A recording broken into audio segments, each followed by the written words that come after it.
Hello. Salut. Coucou. Coucou. Coucou. Bonjour à tous, nous nous Damn. retrouvons pour une nouvelle vidéo. Sur les gros muscles de Simon. Bon allez. On revient vers vous en vidéo pour vous partager notre séjour à Bariloche en Argentine. Bariloche, elle est surnommée la Petite Suisse puisqu'elle a des grands lacs et des montagnes avec de la forêt partout.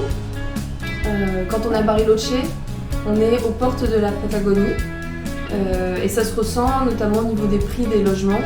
Et donc c'est une des raisons pour lesquelles on a décidé de partir directement en trek.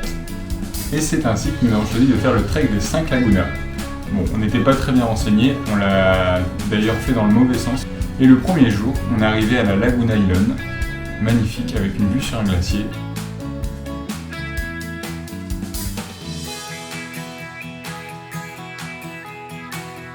Et on y a dormi au pied. D'ailleurs, pour être franc, on a eu très froid. Il faisait 3 degrés cette nuit-là. Ouais, les images font rêver, mais il a fait vraiment très froid.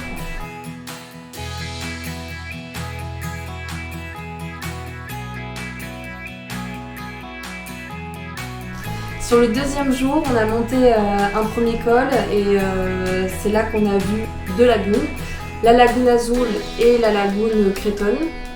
Mais surtout la difficulté qu'on a eue sur cette deuxième journée, c'est qu'on a eu des difficultés à trouver notre chemin. Forcément, on l'a fait dans le sens inverse, donc tous les marquages, on ne les voyait pas. Je pense qu'on est passé dans des endroits où on n'aurait pas dû passer.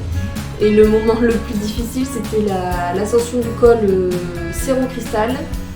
Puisqu'en fait là c'était clairement de l'escalade avec nos sacs de 10 kg sur le dos, on était parfois déséquilibrés et voilà, on a eu quelques frayeurs. Mais la vue, valait la peine.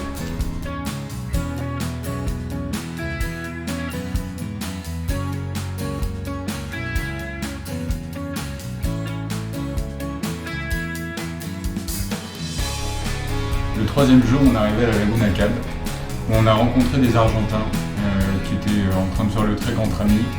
Et c'était vraiment sympa parce qu'on a pu passer l'après-midi avec eux, à se baigner avec le soleil. Et puis ils nous ont même conseillé sur un spot pour dormir le soir. Du coup, le soir, on a été se coucher au bord d'une rivière limpide, magnifique.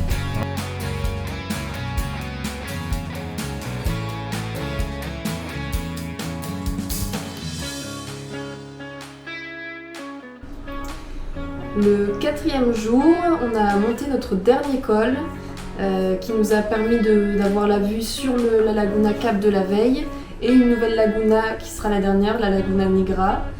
On pensait en avoir fini avec les difficultés sur ce trek et n'avoir plus que de la descente, mais en fait on a dû contourner la Laguna Negra et donc escalader les roches qui se retrouvaient sur son flanc. Et ensuite, on a décidé de poursuivre notre chemin, donc d'enchaîner le 4e et 5e jour en une fois pour rejoindre Colonia Suissa et avoir le confort d'un vrai camping avec des douches. On est super heureux de cette expérience. Avoir fait ce trek en autonomie qui était d'un niveau quand même assez difficile, pour nous c'était un beau challenge et on l'a fait, on est vraiment contents. On a passé un moment inoubliable, rempli de beaux paysages, de lacs, de montagnes. Et pour nous, c'est l'un des plus beaux treks qu'on a fait depuis le début de notre voyage. Voilà. Ciao.